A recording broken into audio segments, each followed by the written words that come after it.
चलो दोस्तों, आज हम लोग स्टार्ट करेंगे कुबरनेटिस का अगला टॉपिक। और आज के वीडियो में हम लोग डिस्कस करेंगे पॉड के बारे में। ठीक है, आज हम लोग समझेंगे पॉड है क्या। बहुत इंपॉर्टेंट वर्ड है दोस्तों ये पॉड। कुबरनेटिस के इंटरव्यू में सबसे पहला क्वेश्चन पॉड से ही स्टार्ट होता है। और अगर आपको पॉड की डेफिनेशन अगर अच्छे से क्लियर नहीं है तो पूरे के पूरे कुबरनेटिस में आप लोग कंफ्यूजन में रहते हैं। तो उम्मीद करता हूं कि आप सब लोग सबसे पहले पॉड की डेफिनेशंस को क्लियर करें। पॉड को कुबरनेटिस ने क्यों लाया, इसका क्या यूज केस है, इसका क्या बेनिफिट है कुबरनेटिस क्लस्टर में, ये समझेंगे आज हम लोग इस वीडियो में। तो अगर आप इसे पॉड की डेफिनेशंस को समझें तो बहुत ही जल्दी आप समझ सकते हैं। मैं कोशिश करूंगा कि आपको बहुत ही शॉर्ट फॉर्मेट में इसे समझा दूं। राइट, बहुत से लोग पॉड की डेफिनेशंस को लेकर कंफ्यूजन में रहते हैं, लेकिन आज आप लोग इस वीडियो को देखने के बाद आपको पॉड की जो डेफिनेशंस वो क्लियर हो जाएगी 100%। तो चलो फिर स्टार्ट करता हूं मैं आपको पॉड की डेफिनेशंस। तो दोस्तों यहां पर पॉड कुछ भी नहीं है। आप कुबरनेटिस के क्लस्टर के अंदर आप जो एप्लीकेशन चलाते हैं वो एप्लीकेशंस कंटेनर पे ही चल रही होती हैं, लेकिन उस कंटेनर के ऊपर एक लॉजिकल बाउंड्री होती है। जैसे ये कंटेनर है, मान लीजिए क्लस्टर के अंदर एक कंटेनर है, तो आपके कुबरनेटिस क्लस्टर के अंदर ये कंटेनर ऐसे नहीं पड़ा रहेगा। ये कंटेनर एक लॉजिकल बाउंड्री के अंदर होता है, ये लॉजिकल बाउंड्री है। और इस लॉजिकल बाउंड्री को ही हम लोग पॉड कहते हैं। अब सवाल ये आता है कि लॉजिकल बाउंड्री को क्यों लाया गया। जब एप्लीकेशन कंटेनर पे ही चलनी है तो ये लॉजिकल बाउंड्री को क्यों लेके आया गया, सवाल आता है बहुत बड़ा एक। ये सवाल भी मैं अभी आपको क्लियर करूंगा। उससे पहले मैं आपको एक चीज और बता देता हूं कि ये जो लॉजिकल बाउंड्री है, इस लॉजिकल बाउंड्री को हम लोग पॉड कहते हैं। और इस लॉजिकल बाउंड्री के अंदर आप चाहें तो एक सिंगल कंटेनर भी रख सकते हैं और आप चाहें तो मल्टीपल कंटेनर भी रख सकते हैं। अब सिंगल कंटेनर कौन से केस में रखा जाता है और मल्टीपल कंटेनर कौन से केस में रखा जाता है, ये सारी डेफिनेशन भी हम लोग क्लियर करेंगे इस वीडियो में। अभी सिर्फ आप मोटा मोटे इतना समझिए, पॉड यहां पर कुछ भी नहीं है, कंटेनर के ऊपर का एक लॉजिकल बाउंड्री है बस। आप ये भी बोल सकते हो कलेक्शन ऑफ द कंटेनर, क्योंकि इस लॉजिकल बाउंड्री में अगर बहुत सारे कंटेनर हो गए तो आप पॉड को क्या बोलते हैं, कलेक्शन ऑफ द कंटेनर। चलिए अब हम लोग स्टार्ट करते हैं कि इस पॉड के आने से कुबरनेटिस क्लस्टर में क्या बेनिफिट्स हैं, और अगर ये पॉड नहीं होता तो क्या लॉस होता आपको क्लस्टर में, कुबरनेटिस क्लस्टर में। चलिए फिर हम लोग इसको शुरू करते हैं एज अ प्रैक्टिकल फॉर्मेट में। सॉरी, पहले हम लोग बात करेंगे एज अ डायग्राम, फिर हम प्रैक्टिकल्स में देखेंगे। तो ऐसे समझिए कि ये आपका कुबरनेटिस क्लस्टर सेटअप आपने किया है, ये आपने कुबरनेटिस के ऊपर क्लस्टर सेटअप किया है, ये आपने क्लस्टर सेटअप किया, ऐसे समझिए। इस क्लस्टर के अंदर आपके पास एक नोड ये है, और इस क्लस्टर के अंदर आपके पास एक नोड ये है और एक नोड ये है। ये जो नोड है आपके पास क्लस्टर में, ये समझ लीजिए आपका मास्टर नोड है। और ये जो नोड है आपका, ये आपका वर्कर नोड है, वर्कर नोड 1, और ये है आपका वर्कर नोड 2। परफेक्ट। अब ये पूरा का पूरा आपका कुबरनेटिस क्लस्टर है, आपने क्लस्टर बनाया है।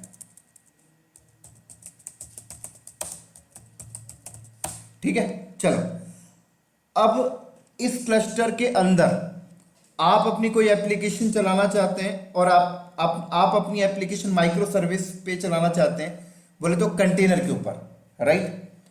तो अगर पॉड का कॉन्सेप्ट नहीं होता तो क्या कर रहे होते आप, अगर पॉड का कॉन्सेप्ट आपके पास नहीं होता तो आप कुबरनेटिस क्लस्टर के अंदर क्या करते हैं, Docker container run hyphen name, आपने बोला डीबी हाइफन सर्वर, आपने इमेज ले लिया माई सिक्वल, तो क्या होता है ये कमांड क्या करती, वर्कर 1 वर्कर 2, आपने ऐसा समझिए कि आपने वर्कर 2 पे एक कंटेनर बना दिया, इस कंटेनर के अंदर माइसिक्वल नाम की इमेज आ जाती और इस पे डेटाबेस चल रहा है और इस कंटेनर को एक आईपी असाइन हो जाता। ये जो मैं बता रहा हूं उस केस में बता रहा हूं, अगर पॉड नहीं होता तो पॉड का कॉन्सेप्ट, इसको एक आईपी मिल जाती है। क्लियर। अब आप दूसरी कमांड चलाते हैं, Docker container run hyphen hyphen name, इस बार आपने नेम बोला वेब सर्वर और आपने बोला वर्डप्रेस। तो अब आपने ये वाली कमांड वर्डप्रेस जो आपने डिप्लॉयमेंट कर रहे हो उसका कंटेनर आपने बोला कि वर्कर नोड 1 पे चला जा, तो इस वर्कर नोड 1 पे एक कंटेनर क्रिएट होता और इस पे क्या होता, वर्डप्रेस इमेज डिप्लॉय हो जाता और इस वर्डप्रेस कंटेनर की आईपी क्या है, मान लीजिए ये आईपी मिल गई, ठीक है। ये चलो अब आपका ये वर्डप्रेस है और ये माइसिक्वल है। अब मैं चाहता हूं कि वर्डप्रेस के साथ इस माइसिक्वल कंटेनर को बाइंड करना चाहता हूं, राइट, इंटीग्रेशन करना चाहता हूं, तब तो ये मेरा पूरा का पूरा वर्डप्रेस रेडी होगा। तो ये वर्डप्रेस कंटेनर पे ये डेटाबेस बाइंड करना चाहता हूं, तो मुझे क्या करना पड़ता कि इस माइसिक्वल कंटेनर की आईपी लेता और यहां पे बाइंड कर देता। क्लियर। लेकिन यहां पर प्रॉब्लम्स आपके सामने एक आती। प्रॉब्लम्स कब आती, मान लीजिए अगर माइसिक्वल कंटेनर जो चल रहा है इसको कुछ हो जाए, तो इसको अगर कुछ हो जाए तो मान लीजिए ये कुछ हो गया, डैमेज हो गया, तो क्या ये ऑटोमेटिक रिक्रिएट होगा? अगर हम इस सिनेरियो में रखकर देखें तो नहीं होगा ये रिक्रिएट। हाँ, अगर आप डॉकर सॉर्म टेक्नोलॉजीज को इंप्लीमेंट कर रहे हो तो हो जाता, लेकिन हमने डॉकर सॉर्म तो नहीं लिया ना, हम तो कुबरनेटिस यूज कर रहे हैं। तो कुबरनेटिस के केस में अगर पॉड नहीं होता और आप इस तरीके से क्लस्टर पे एक कंटेनर यहां बनाते, एक कंटेनर यहां, और कल को माइसिक्वल कंटेनर को कुछ हो जाता तो माइसिक्वल कंटेनर क्या रिक्रिएट होता ऑटोमेटिक? सवाल आता है नहीं, राइट। या फिर मान लीजिए कि आपने ही जाके उसको रिक्रिएट कर दिया, तो आपने जब उसे जाके रिक्रिएट किया तो क्या ये आईपी, अब ये सेम आईपी उस माइसिक्वल कंटेनर को मिलेगी जो नया रिक्रिएट आपने किया? सवाल आता है नहीं, तो डिफरेंट आईपी मिलेगी। इसका मतलब फिर से आपको वर्डप्रेस पे जाके नया माइसिक्वल की आईपी को बाइंड करना पड़ेगा। तो कितना कॉम्प्लिसिटी है यहां पर। क्लियर। तो अब पॉड के आने का, पॉड अगर आ गया तो क्या बेनिफिट हुआ, तो देखिए पॉड के आने का बेनिफिट समझाता हूं, इसको हम लोग स्किप कर देते हैं। तो कुबरनेटिस क्लस्टर के केस में क्या होता है कि हम कुबरनेटिस एडमिनिस्ट्रेटर जो होता है वो कभी भी कुबरनेटिस क्लस्टर पे आकर एक सिंगल कंटेनर नहीं बनाता, वो कभी भी डॉकर कंटेनर रन कमांड से कंटेनर नहीं बनाता कुबरनेटिस के केस में। तो कुबरनेटिस एडमिनिस्ट्रेटर जो होता है वो कुबरनेटिस क्लस्टर के केस में क्या कर रहा होता है, वो यहां पर कमांड यूज कर रहा होता है kubectl। क्या यूज कर रहा था, kubectl रन। नेम यहां पर दे दिया उसने, जैसे db hyphen server hyphen hyphen image उसने यहां पे पास कर दिया माइसिक्वल। तो कुबरनेटिस का जो एडमिनिस्ट्रेटर है वो ये कमांड चलाएगा। तो अब जब ये कमांड चलाएगा तो अब क्या होता है कि सबसे पहले नोड में आकर एक पॉड बनेगा। क्या बनेगा, पॉड। सबसे पहले एक पॉड बनता है, ये एक पॉड बन गया। बहुत इंपॉर्टेंट चीज बता रहा हूं दोस्तों, ये मैं यहां पर आया और एक क्या बन गया, पॉड बन गया ये। ठीक है, ये लिख देता हूं मैं पॉड। ठीक है, अब जैसे ही पॉड बना तो पॉड को एक आईपी असाइन हो जाती है। किसको, पॉड को एक आईपी असाइन हो गई। मान लो ये आईपी असाइन हो गई पॉड को, ये आईपी असाइन हो गई, पॉड की आईपी। अब उसके बाद पॉड के अंदर एक कंटेनर बनेगा। पॉड के अंदर एक कंटेनर बनेगा, उस कंटेनर का जो नेम होगा और उस कंटेनर के अंदर जो इमेज डिप्लॉय होगी वो इमेज होगी पॉस नाम की एक इमेज, राइट, पॉस नामी एक इमेज डिप्लॉय हो जाएगी इस कंटेनर के अंदर। अब ये पॉस नामी इमेज, ये पॉस नामी कंटेनर जो पॉड के अंदर क्रिएट हुआ है, ये पॉस नामी कंटेनर क्या करता है, इस पॉड की आईपी और पॉड का एक नेम स्पेस, बोले तो एक XYZ नाम का एक नेम स्पेस और आईपी अपने पास स्टोर कर लेता है। देन उसके बाद आपके पॉड के अंदर एक कंटेनर बनेगा और उस कंटेनर पे अब आपकी एक माइस्क्ल इमेज डिप्लॉय होगी, राइट। ध्यान से समझ लीजिए, जब भी आप कोई पॉड बनाते हैं तो पॉड के अंदर आपकी इमेज को डिप्लॉय करने के लिए कंटेनर तो बनता ही बनता है, लेकिन एक पॉस नामी कंटेनर अपने आप बनती है। एक कंटेनर बनेगा जिसमें पॉस नामी इमेज डिप्लॉय होगी और ये पॉस नामी कंटेनर क्या कर रहा होता है, इस पॉड की आईपी और एक नेम स्पेस अपने पास स्टोर करके रखता है। और जब ये कंटेनर बना और इसके अंदर जब माइस्क्ल इंस्टॉल हो गया, तो अब ये पॉस नामी कंटेनर क्या करता है कि उस माइस्क्ल को भी अपने नेम स्पेस में ऐड कर लेता है। क्लियर? ध्यान से समझना मेरी बात को। इसी तरीके से अब ये पॉस नामी कंटेनर क्या करता है कि मान लीजिए इस पॉड के अंदर आप और भी कंटेनर बनाते हैं, जैसे पॉड के अंदर आप नंबर ऑफ कंटेनर बना रहे हैं, तो उन सब नंबर ऑफ कंटेनर को अपने नेम स्पेस में ऐड कर लेगा और इस पॉड के अंदर जितने भी कंटेनर होंगे सबकी आईपी एक ही होती है, ये पॉड। तो इस पॉड के अंदर अगर 10 कंटेनर है तो 10 कंटेनर की आईपी यही होगी, राइट। किसकी वजह से? पॉस नामी कंटेनर की वजह से, क्योंकि वो 10 के 10 कंटेनर को अपने नेम स्पेस पे ऐड कर लेता है, राइट। तो इंटरव्यू में ये भी पूछा जाता है कि जब हम एक पॉड बनाते हैं तो पॉड के अंदर बाय डिफॉल्ट कितने कंटेनर बनते हैं। तो जब आप पॉड बनाते हैं, जैसे आपने कमांड मारा kubectl run db server --- image equal to MySQL, तो आपकी पॉड, एक पॉड बनेगा, पॉड के अंदर एक कंटेनर बनाएगा, उसके अंदर ये माइस्क्ल के लिए पॉड बनाएगा, पॉड के अंदर एक कंटेनर बनाएगा जिसके अंदर ये माइस्क्ल इमेज डालेगा वो, राइट। लेकिन अपने से एक पॉस नामी कंटेनर भी बनाता है।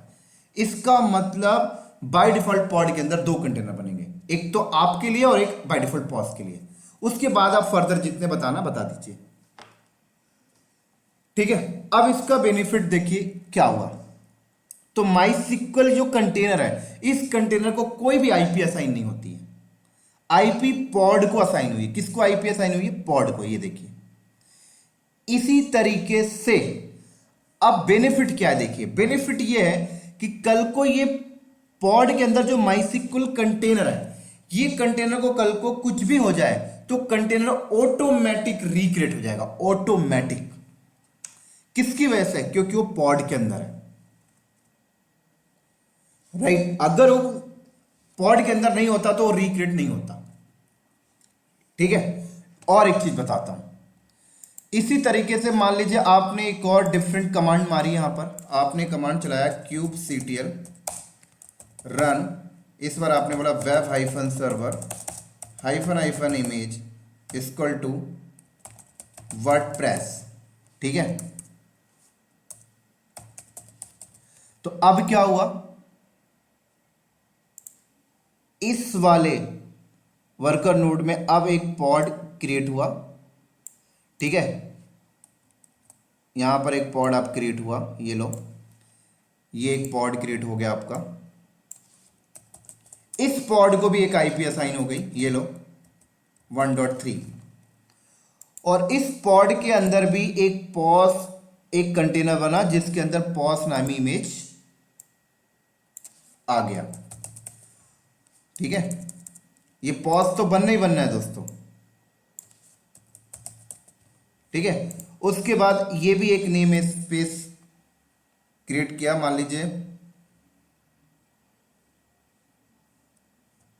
YZX, और फिर इसके अंदर एक कंटेनर बना और उस कंटेनर के अंदर आपका वर्डप्रेस डिप्लॉय हो गया। क्या डिप्लॉय हो गया? वर्डप्रेस। मैं यहां पे लिख देता हूं, मेरे पास स्पेस कम है थोड़ा, नीचे लिख देता हूं, ये लीजिए।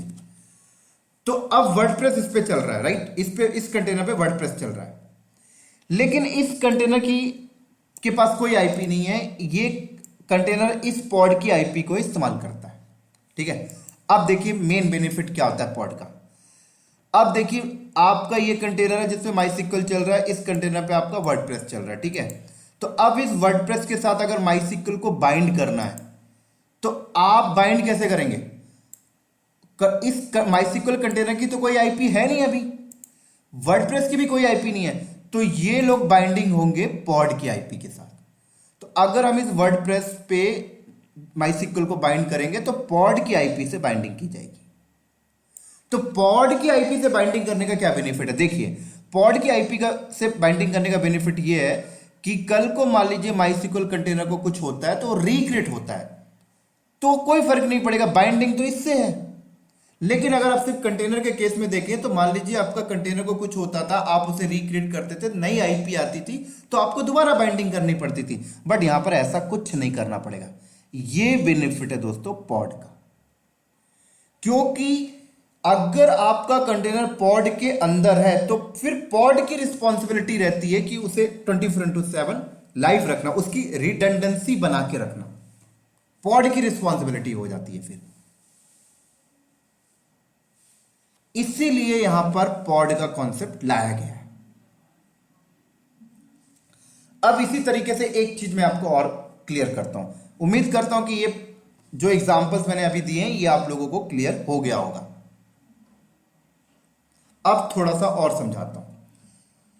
अब कई लोगों के दिमाग में एक सवाल आ रहा होगा कि ठीक है, पॉड के अंदर अगर एक कंटेनर है तो कंटेनर की रिडंडेंसी मिल रही है, कंटेनर को कुछ होता है तो वापस से रिक्रिएट हो जाता है, बहुत बढ़िया बात।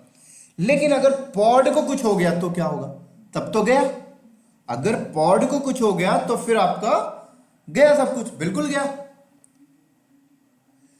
तो अगर आप पॉड की रिडंडेंसी चाहते हैं तो फिर उसके लिए आपको क्या करना पड़ता है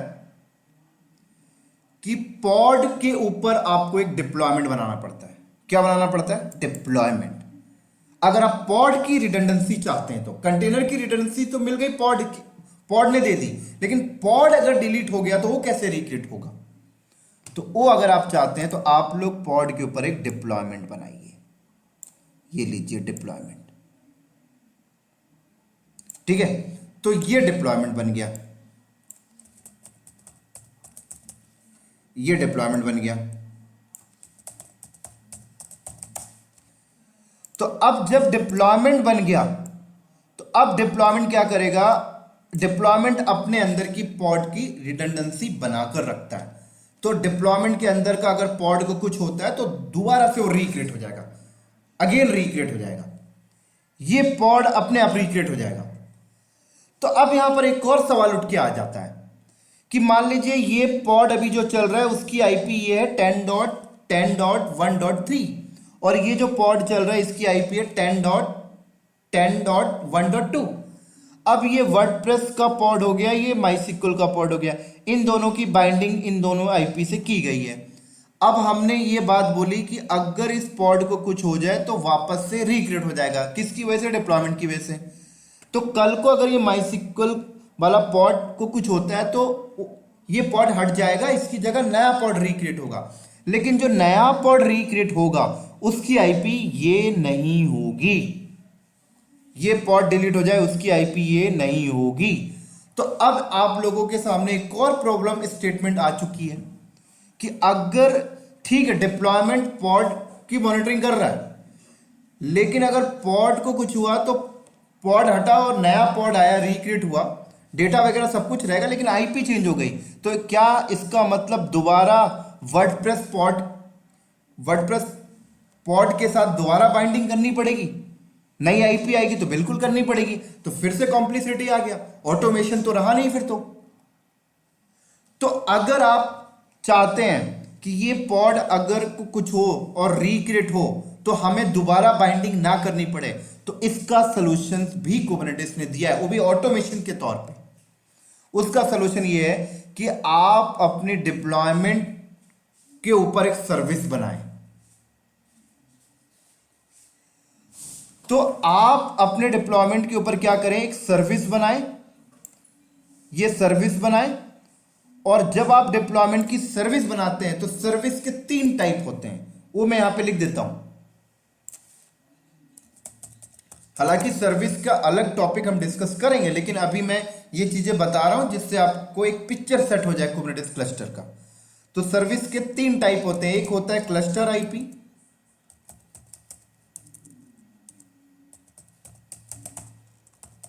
एक सेकंड होता है आपका नोड पोर्ट, और थर्ड होता है आपका लोड बैलेंसर।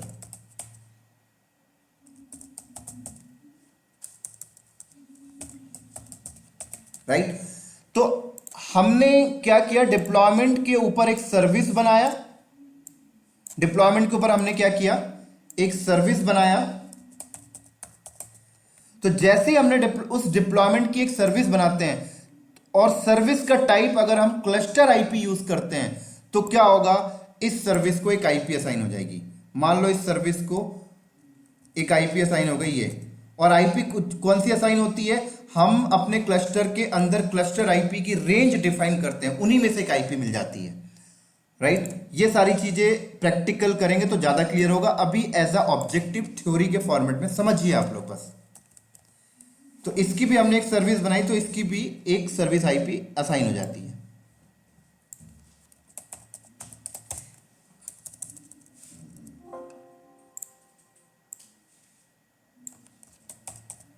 ये लीजिए। तो अब क्या हुआ, इस डिप्लॉयमेंट की एक सर्विस ये बन गई, इस डिप्लॉयमेंट की एक सर्विस ये बन गई।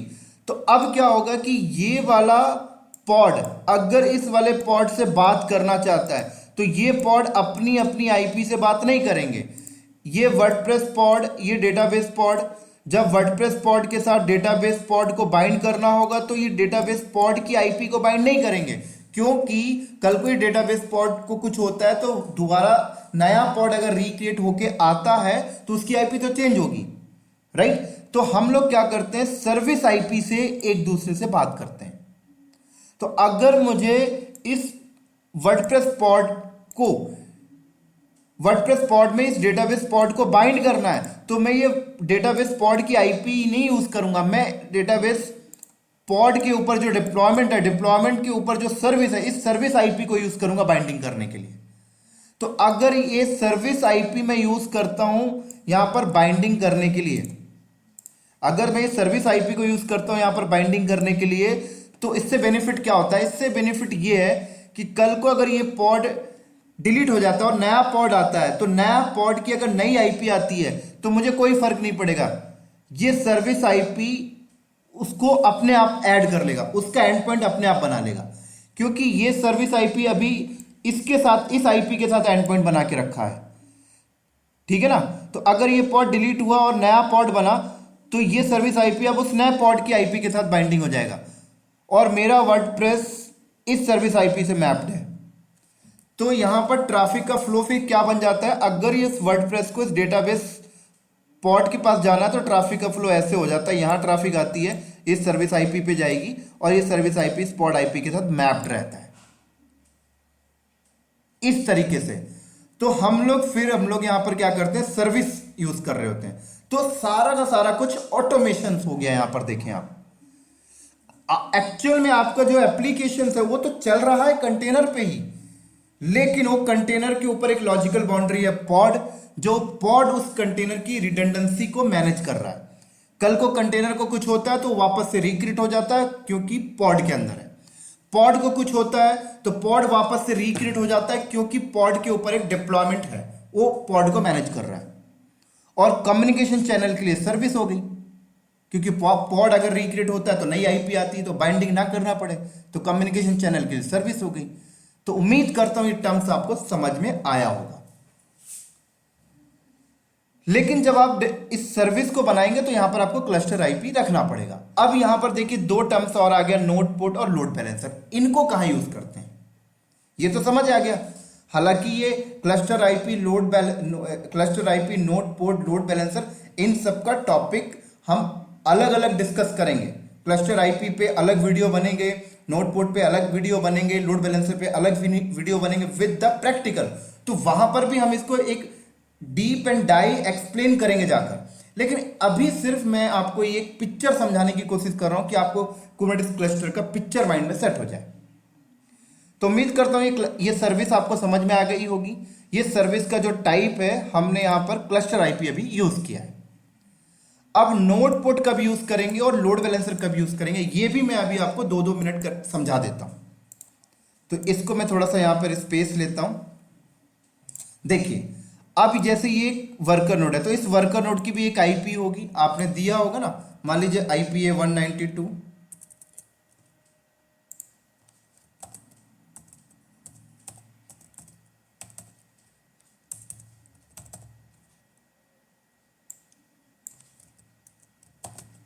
इसकी भी एक आईपी है मान लीजिए ये। अब सवाल ये आता है कि इस पॉड के अंदर ये कंटेनर है, इसके अंदर वर्डप्रेस चल रहा है, ठीक है ना। अब वर्डप्रेस चल रहा है, अब इस वर्डप्रेस को अगर मैं क्लस्टर के किसी भी नोड से एक्सेस करना चाहूं तो बिल्कुल मैं सर्विस की इस आईपी को हिट करके एक्सेस कर सकता हूं डेफिनेटली। अगर मैं मास्टर नोड में बैठकर इस वर्डप्रेस को एक्सेस करना चाहूं तो मैं यहां से बैठकर इस सर्विस आईपी को हिट करूंगा तो मुझे रिस्पांस दे देगा, बराबर है ना। लेकिन अब सवाल आता है कि मैं तो बाहर बैठा हुआ हूं, मैं तो इंटरनेट में बैठा हुआ हूं, ये इंटरनेट है मान लीजिए ये इंटरनेट है, ठीक है, और ये मैं बैठा हुआ हूं, ये मेरा सिस्टम बैठा हुआ है, क्लियर। और भाई साहब मैं चाहता हूं कि यार इस क्लस्टर के अंदर जो वर्डप्रेस चल रहा है इसको मैं एक्सेस करना चाहता हूं, तो कैसे करूंगा? क्या मैं अपने सिस्टम से बैठकर इस सर्विस आईपी को हिट करूंगा तो मुझे रिस्पांस करेगा? नहीं, क्योंकि ये जो सर्विस आईपी है ये इंटरनल है, क्लस्टर का इंटरनल आईपी है, वर्चुअल आईपी है, ये रिस्पांस नहीं करेगा। ये सर्विस की जो आईपी है ये इंटरनल क्लस्टर के किसी भी नोड से बैठकर कम्युनिकेशन करने के लिए, बाहर से नहीं आ सकते आप।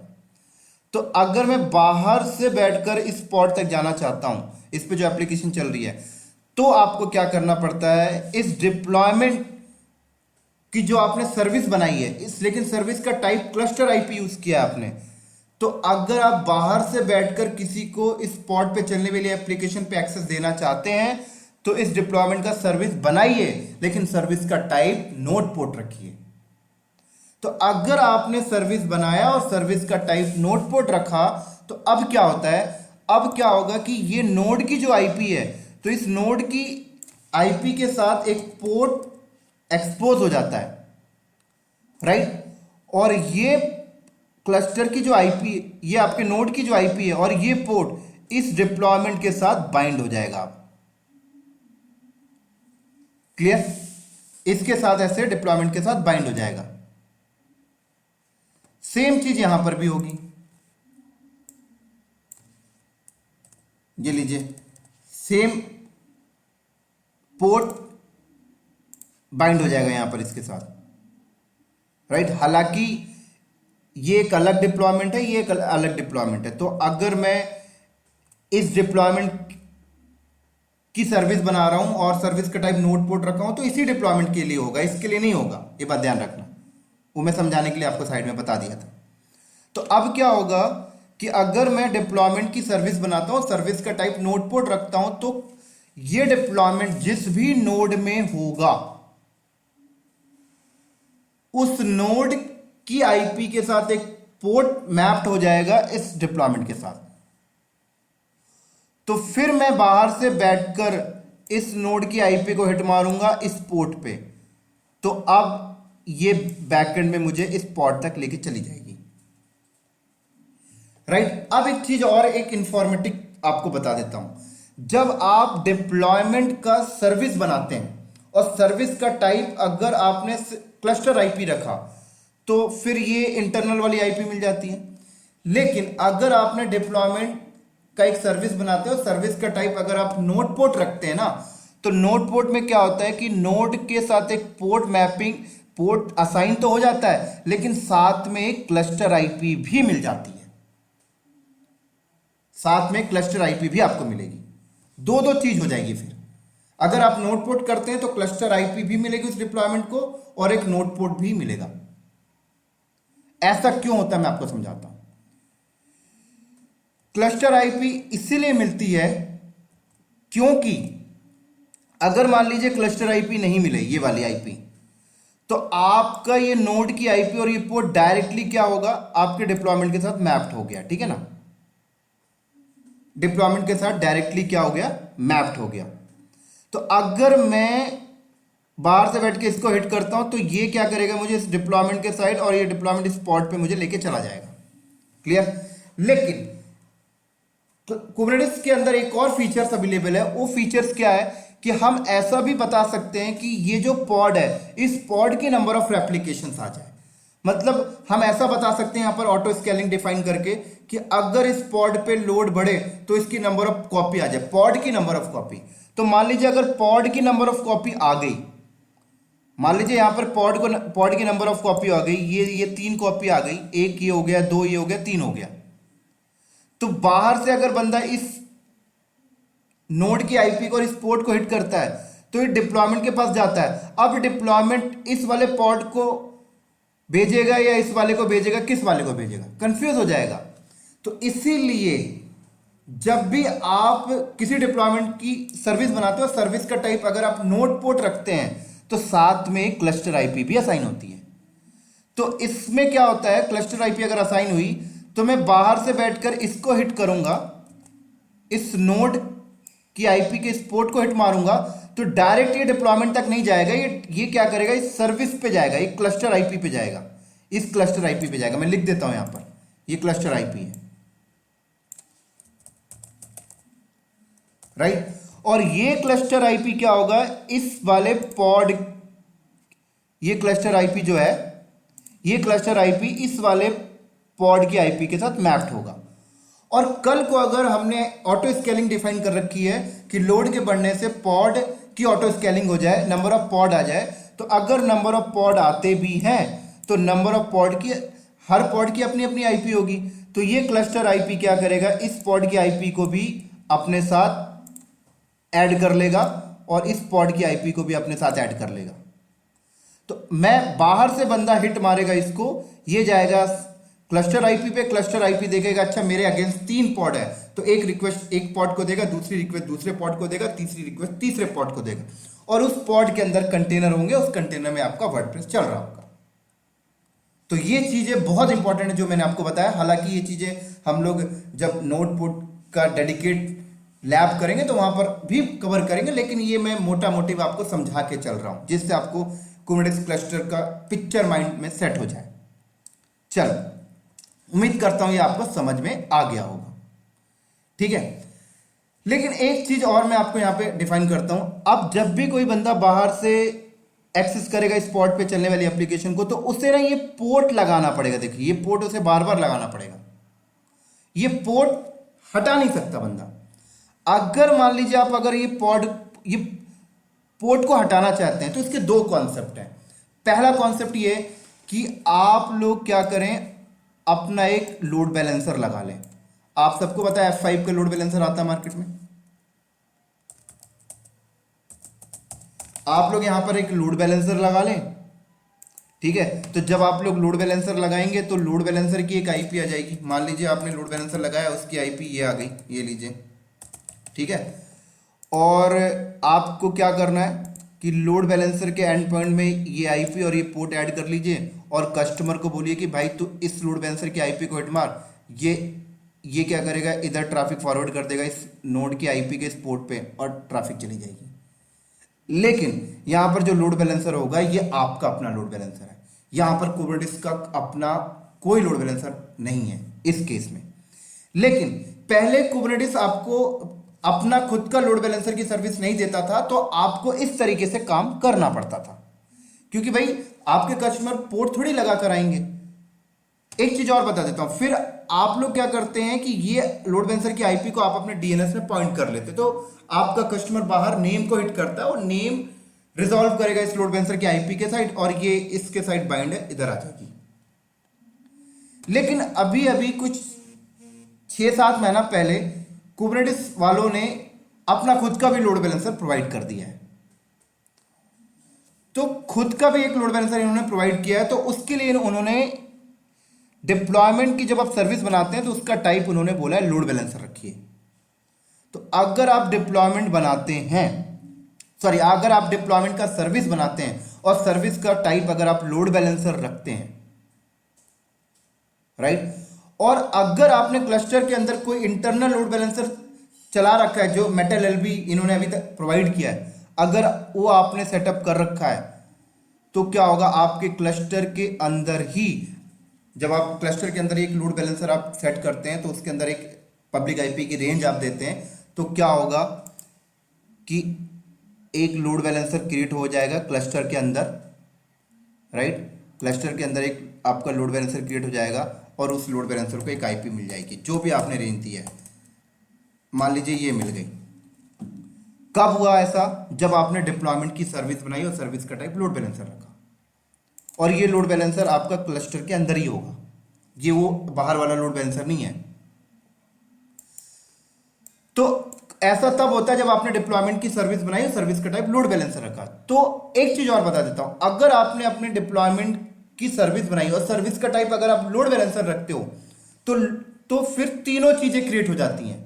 नोड पोर्ट भी क्रिएट हो जाता है, क्लस्टर आईपी भी क्रिएट हो जाता है और लोड बैलेंसर भी क्रिएट हो जाता है। तीनों चीज क्रिएट हो जाती है, क्योंकि बाहर से बंदा इसको हिट करेगा, ये नोड की इस आईपी को, इस पोर्ट को हिट करेगा और ये इस सर्विस को देगा और सर्विस लेके जाएगा पोर्ट तक। और ये लोड बैलेंसर जो है आपके क्लस्टर के अंदर इंटरनल है, जो खुद एक पॉड में चल रहा है, राइट। ये किस सिनेरियो में होता है? जब आप ऑन प्रेमिसेस सेटअप लगा रहे हैं, ऑन प्रेमिसेस बेयर मेटल में आप कर रहे हैं, राइट। लेकिन अगर आप कुबरनेटिस का प्लेटफॉर्म एज अ सर्विस का इस्तेमाल करते हैं, मान लीजिए जैसे Azure cloud, Google cloud, AWS cloud, तो वहां पर अगर आपने अपने डिप्लॉयमेंट को की सर्विस बनाई और सर्विस का टाइप अगर आप लोड बैलेंसर रखते हैं, तो फिर उस केस में ये लोड बैलेंसर आपके क्लस्टर के अंदर किसी पॉड में क्रिएट नहीं होता, वो क्लाउड प्रोवाइडर का लोड बैलेंसर प्रोविजन हो जाता है, जैसे एडब्ल्यूएस का लोड बैलेंसर प्रोविजन हो जाएगा, और उस लोड बैलेंसर में आपके इस नोड का ये आईपी बाइंड हो जाएगा, एजोर का लोड बैलेंसर प्रोविजन हो जाएगा, गूगल क्लाउड का लोड बैलेंसर प्रोविजन हो जाएगा, राइट। तो ये बेनिफिट है, ये सर्विस का बेनिफिट है जो मैंने अभी आपको बताया, क्लस्टर आईपी, नोड पोर्ट और लोड बैलेंसर। हालांकि जिन्हें भी इस सर्विस में जो क्लस्टर आईपी, नोड पोर्ट और लोड बैलेंसर में अगर कुछ डाउट होगा तो कोई परेशानी की बात नहीं है, आगे जब हम इसकी डेडिकेट टॉपिक का वीडियो बनाएंगे तो वहां पर कवर कर देंगे। अभी सिर्फ मैं पॉड की डेफिनेशन को समझाने के लिए इन टर्म्स को यूज किया बस। तो उम्मीद करता हूं कि आपको बहुत हद तक समझ में आ गया होगा, क्लियर। इसी तरीके से थोड़ा सा और समझते हैं पॉड, राइट। तो ये चीज तो आप लोग समझ गए, पॉड का एक ट्रैफिक का फ्लो और क्या बेनिफिट है। अब अगली चीज बताता हूं मैं आपको। पॉड के अंदर हम लोग मल्टीपल कंटेनर भी रखते हैं। किस केस में रखते हैं मैं आपको बताता हूं। जैसे मान लीजिए ये मैंने एक पॉड बनाया, एक पॉड मैंने ये बनाया, इस पॉड में मैंने जो कंटेनर रखा उसमें वेब रख लिया, और इस पॉड पे मैंने अगर कोई कंटेनर रखा तो मैंने डेटाबेस रख लिया, ठीक है, मैंने मैप कर दिया, बहुत बढ़िया। अब देखिए हुआ क्या, आपके इंटायर द क्लस्टर पे एक पॉड ईआईपी रिजर्व कर लिया और एक पॉड ईआईपी रिजर्व कर लिया, राइट। मैं कहता हूं जब आपको पॉड में ये फैसिलिटी मिलती है कि एक पॉड के अंदर नंबर ऑफ कंटेनर आप रख सकते हैं, एक पॉड के अंदर आप नंबर ऑफ कंटेनर रख सकते हैं, तो फिर आप अलग अलग क्यों कर रहे हैं? अलग अलग करने से क्या होता है, एक आईपी इसको रिजर्व हो गई, एक आईपी इसको रिजर्व हो गई। दूसरा एक और प्रॉब्लम स्टेटमेंट बता देता हूं। मान लीजिए ये वाला पॉड इस नोड में चला गया, ये वाला पॉड इस नोड में चला गया, ये वेब पॉड हो गया, ये डेटाबेस पॉड हो गया। अब बाहर से कोई बंदा आता है तो वर्डप्रेस पे आता है, वर्डप्रेस पॉड यहां पे रखा हुआ है, डेटाबेस पॉड यहां पे रखा हुआ है। अब डेटाबेस पॉड के साथ कनेक्शन बनाता है तो देखिए लेटेंसी का फर्क पड़ेगा यहां पर, क्योंकि ये अलग नोड है, ये अलग नोड है, थोड़ा बहुत तो पड़ेगा ही यहां पे लेटेंसी का फर्क। ये इंटरफेस से निकल के यहां पे इस इंटरफेस में ट्रैफिक जाएगी। तो कहा गया जब आपको पॉड में मल्टी कंटेनर की फंक्शनैलिटी मिलती है, तो क्यों ना आप इस तरीके से काम करें। एक ही पॉड आप बना लीजिए, एक ही पॉड आप बनाइए, उस पॉड के अंदर आप एक कंटेनर बनाइए जिसमें आप अपना वर्डप्रेस रखिए, और इसी पॉड के अंदर आप एक कंटेनर बनाइए जिस पे आप माइस्क्ल रखिए। ये लीजिए, इस पे आप वर्डप्रेस रखिए और इस पे आप माइस्क्ल रखिए। परफेक्ट। और दोनों को आपस में बाइंड कर दीजिए एज अ लोकल होस्ट। एक चीज और बता देता हूं पॉड के बारे में। पॉड को हम लोग इटसेल्फ एक लोकल होस्ट की तरह ट्रीट करते हैं। पॉड को हम लोग इटसेल्फ एक लोकल होस्ट समझ के चलते हैं। कैसे, मैं आपको समझाता हूं। अब देखिए, मान लीजिए आपके पास ये एक कंप्यूटर है, ठीक है ना, ये एक कंप्यूटर है। अब ये कंप्यूटर है, इसका एक इंटरफेस कार्ड है ETH0, इसकी एक आईपी है, मान लीजिए ये आईपी है, ठीक है। तो आप इस एक कंप्यूटर को क्या बोलते हैं, ये एक लोकल होस्ट है, यही बोलते हैं ना, राइट। अब आप इस कंप्यूटर के अंदर क्या करते हैं, इस कंप्यूटर के अंदर मान लीजिए आपने एक वेब चला लिया, एप्लीकेशन चला लिया और डेटाबेस चला लिया, तो आप तीनों को आपस में इसी आईपी से चला सकते हैं, है ना, लुक बैक आईपी से चल जाएगी ना। इसी तरीके से ये जो पॉड है इटसेल्फ एक लोकल होस्ट की तरह है। इस पॉड के अंदर पॉड की आईपी एक ही है, पॉड की आईपी एक ही है, लेकिन पॉड के अंदर दो कंटेनर है, एक वर्डप्रेस और एक माइस्क्ल। ये कंटेनर अपना अलग लाइब्रेरी यूज कर रहा है, ये अपना अलग लाइब्रेरी यूज कर रहा है। क्लियर। तो ऐसा करने से बेनिफिट क्या है, ऐसा करने से बेनिफिट क्या है कि पूरे पॉड के अंदर एक कंटेनर ये, कंटेनर ये, इस पॉड को एक ही आईपी मिली, मतलब आपने अपनी आईपी को वेस्ट नहीं किया। पहले वाले केस में इस पॉड को एक आईपी मिल गई, इस पॉड को एक आईपी मिल गई, दो आईपी आप दे दिए। लेकिन यहां पर देखो क्या, एक ही आईपी, इसी के अंदर वर्डप्रेस और इसी के अंदर माइस्क्ल। और एक बेनिफिट बता देता हूं, अगर कोई बंदा वर्डप्रेस से कनेक्ट करता है तो वर्डप्रेस से अगर डेटाबेस चाहिए तो डेटाबेस भी उसी एग्जिस्टिंग पॉड में रखा हुआ है, तो लेटेंसी भी लो मिलेगी, राइट। लेटेंसी भी क्या होगी, आपको लो मिल रही है, ये बेनिफिट है। और पॉड के ऊपर अगर आपने डिप्लॉयमेंट बनाया तो पॉड की रिडंडेंसी है ही है। पॉड के अंदर मान लीजिए कोई भी कंटेनर को कुछ होता है तो दोबारा से नया पॉड रिक्रिएट हो जाएगा सेम डेटा के साथ। क्लियर।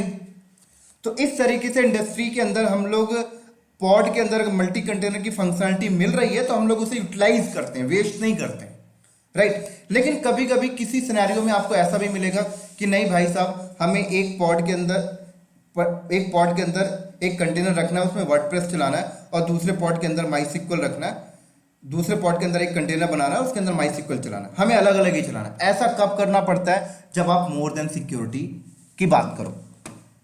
जब आप मोर देन सिक्योरिटी की बात करते हैं तब आप उस केस में ऐसा करेंगे कि एक पॉड के अंदर एक वर्डप्रेस चलाएंगे, दूसरे पॉड के अंदर माइस्क्ल चलाएंगे कंटेनर, राइट। लेकिन एक बेटर यूटिलाइजेशन के लिए आप चाहे तो एक पॉड के अंदर मल्टी कंटेनर फंक्शनलिटी को यूज करते हैं। मैंने आपको बता दिया, आईपी भी सेफ हो जाएगा और लेटेंसी का भी लो हो जाएगी आप, ठीक है। तो इसी तरीके से देखिए यूज किया जाता है। और एक चीज मैं आपको बता देता हूं, इस तरीके से देखिए पूरा का पूरा ऑटोमेशन आपका बन गया, पूरा का पूरा ऑटोमेशन। बाहर से बंदा इसको हिट मारा, ये इस नोड पे गया, इस नोड से इस पॉड पे चला गया, पॉड ने के अंदर एक कंटेनर पे एप्लीकेशन चल रही है, राइट। अब कंटेनर पे भी लोड नहीं हो, कंटेनर पे जो डेटा आएगा वो डेटा कहां पे होगा, तो उसके लिए कंपनी क्या करती है, एक नेटवर्क वॉल्यूम ले लेती है। लो, ये कंपनी का नेटवर्क वॉल्यूम है, मान लीजिए नेटवर्क स्टोरेज है, तो ये कंपनी का नेटवर्क स्टोरेज है, और कंपनी क्या करेगी, इस पॉड में इस नेटवर्क स्टोरेज को मैप कर लेगी, बाइंड कर लेगी, राइट। तो कोई भी डेटा जनरेट होता है वो इस स्टोरेज में आ जाएगा। अब कंपनी बोलती है यार इस पॉड पे अगर लोड बढ़े तो क्या करना है, तो कंपनी बोला कि पॉड की रेप्लिकेशन कर लो। तो अगर पॉड की रेप्लिकेशन आ गई, जैसे पॉड की रेप्लिकेशन आ गई, ठीक है ना, तो ये पॉड भी लाइव हो गया। अब ये स्टोरेज ये पॉड भी शेयर कर रहे होंगे, ये लीजिए, तो पूरा का पूरा लाइट वेट चल रहा है, जो डेटा आ भी रहा है वो भी बैकएंड में नेटवर्क स्टोरेज में आ रहा है। इस तरीके से पूरा का पूरा क्लस्टर सेटअप किया जाता है। और उम्मीद करता हूं कि पॉड की डेफिनेशन अब आपको बहुत हद तक क्लियर हो गई होगी।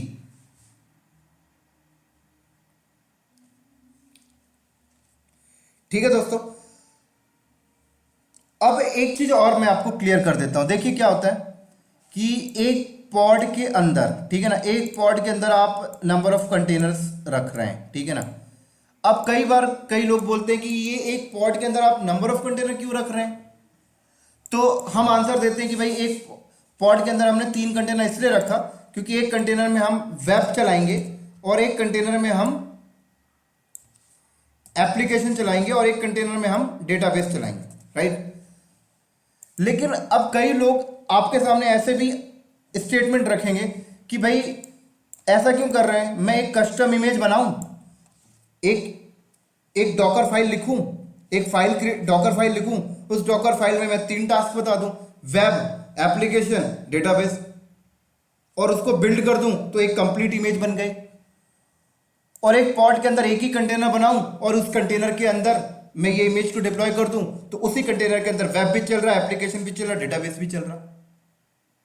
ऐसा भी तो हो सकता है ना, तो बिल्कुल हो सकता है। लेकिन अगर आप ऐसा यूज करते हैं तो फिर आप कंटेनर बेस्ड वर्चुअलाइजेशन बोले तो माइक्रो सर्विसेज की फंक्शनैलिटी के अगेंस्ट चले गए, क्योंकि माइक्रो सर्विसेज में यह कहा जाता है कि एक एक सर्विस को अलग अलग कंटेनर पे रखना है, एक एक सर्विस, हर एक छोटी छोटी सर्विस की लाइब्रेरी अलग होगी।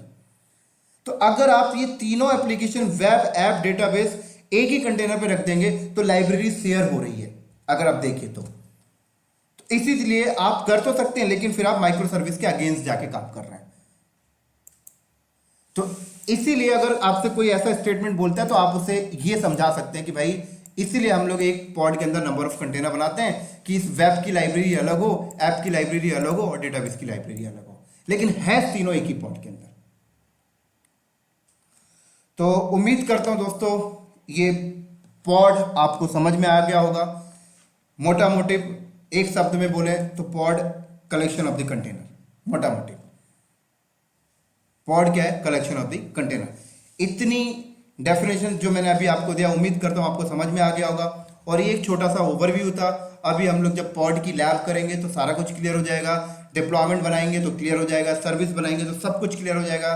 सर्विस के क्लस्टर आईपी के क्लस्टर आईपी देखेंगे, नोड पोर्ट देखेंगे, लोड बैलेंसर, सारा हम प्रैक्टिकल के फॉर्मेट में देखेंगे। लेकिन आगे के वीडियो में ये पॉड को अंडरस्टैंडिंग कराना बहुत इंपॉर्टेंट था मेरे लिए, आप लोगों को, क्योंकि अगर पॉड की डेफिनेशंस क्लियर नहीं है तो आगे बढ़ने से कोई फायदा नहीं। तो उम्मीद करता हूं दोस्तों ये आपको समझ में आ गया होगा। इसी तरीके से हम लोग इस वीडियो को करते हैं यहीं पर स्टॉप, और अगले वीडियो में मिलेंगे हम लोग एक और कुबरनेटिस क्लस्टर का एक और कंपोनेंट्स के साथ जो बहुत इंपॉर्टेंट है, नेम स्पेस कॉन्सेप्ट के साथ। तो अगले वीडियो में हम लोग डिस्कस करेंगे कुबरनेटिस क्लस्टर में नेम स्पेस की इंपॉर्टेंसी, बहुत ही इंपॉर्टेंट है दोस्तों ये। अगले वीडियो में हम लोग इसको डिस्कस करेंगे। इस वीडियो में मैं डिस्कस नहीं कर रहा हूं क्योंकि काफी लंबा वीडियो हो जाएगा ये। तो नेक्स्ट वीडियो में मिलते हैं हम लोग नेम स्पेस के कॉन्सेप्ट के साथ। तब तक के लिए दोस्तों बाय बाय।